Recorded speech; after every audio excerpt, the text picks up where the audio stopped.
Okay, here we are. This is a replay sent in by Stuart98, who's here on the left side of Salt, playing as a Beppo Saucer.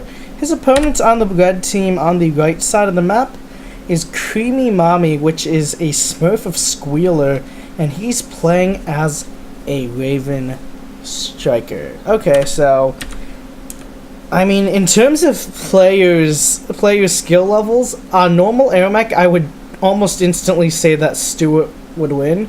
But the one thing is, this Strike is just so different that there's a couple weird wonky stats. Like earlier, what Ratters were considered, like, Ratters had ridiculous stats earlier, which is probably the result of Gilham fooling around with stuff. But yeah, ultimately, a lot of mechanics have changed and stuff. So yeah, strategies that normally work aren't always optimal anymore. Okay, so on the other hand, Stuart is probably the most experienced player in the game right now when it comes to AirMech Strike, because he's been play testing back and forth, doing tons and tons of games, and as a result, considering the fact that one, he's currently better than he's better than Squeeler normally, and two, he knows the client better, I would say that I'm pretty confident that Stuart is going to win this. I'm going to say that right now. I'm probably going to get proven wrong when, like, it turns out that Ratters still do ridiculous amounts of damage or something, and that it turns out that Squeeler is able to spam them or something. Who knows? Or maybe Stuart is going to do something extremely stupid. But yeah, so far, both players have reached their second outpost at around the same time. That is a lot of SAMs, actually. SAMs, as I mentioned in the previous video, have gotten their statistics changed around alongside jumpers. Both jumpers and SAMs have been reworked a bit, and it looks like Squeal is taking advantage of the follow command. Basically, you can now command units to follow behind you. That's really interesting, to be honest. Okay, so yeah, the pathing actually is not as wonky as I'd expect it to be. It's doing, those units are doing okay, actually. And Creamy Mommy getting focused down, dying there. Sam's also gonna die, but you know, okay. Definitely not the best play from Creamy Mommy. Yeah, definitely. Okay, so Squeeler is going to get this lockbox here, and nothing Stuart is going to try to can do anything about that. So yeah, there's a lot of balance changes here, a couple council-approved things, and also a couple side effects of all sorts of mechanic changes, like the fact that we're going back to single queue. You can queue up to 12 units now in that queue.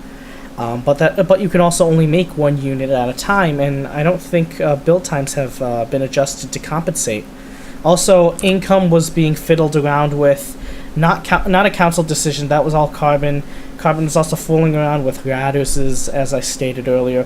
I mean, I still haven't figured out the plural for Ratters, actually, since the singular is already has an S at the end.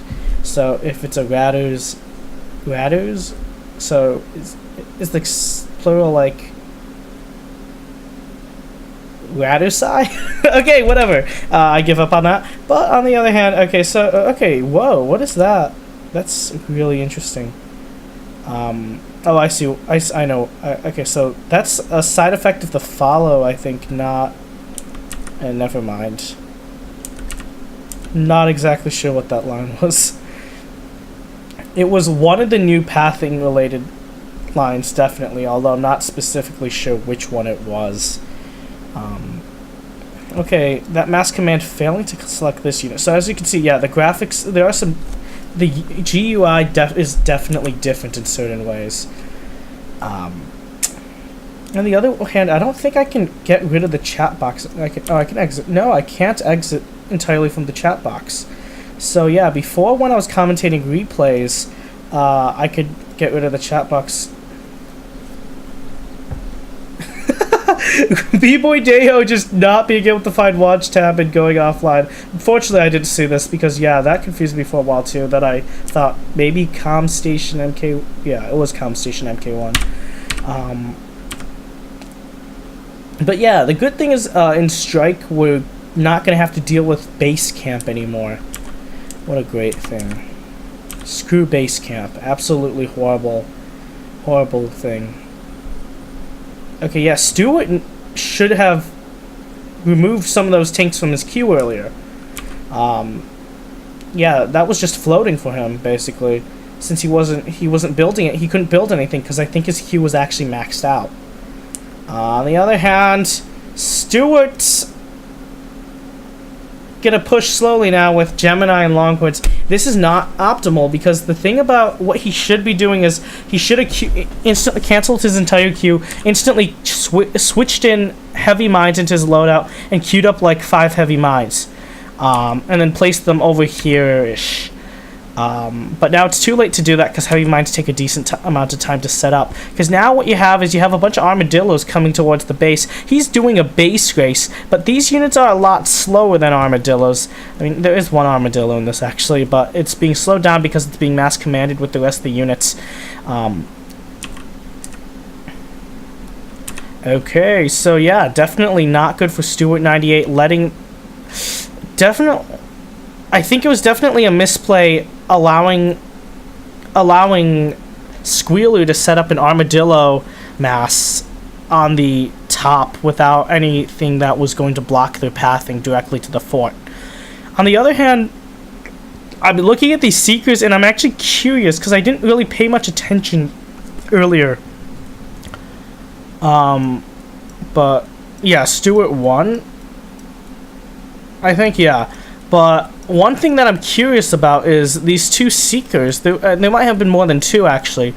I think Squeeler might have mass commanded the entire Armadillo clump with the Seekers, which would have slowed them down to Seeker speed.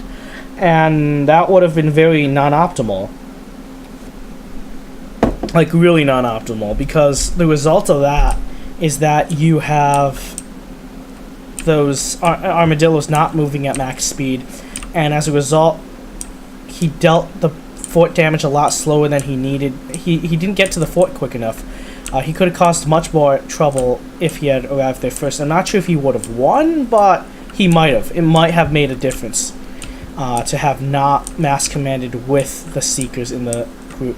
And that's why normally if I'm thinking about massing armadillos, what I normally do is I'd use flackers and patchers instead of Seekers and ratchets. So yeah. Whee! Yeah, I'm controlling the Stuart mech right now.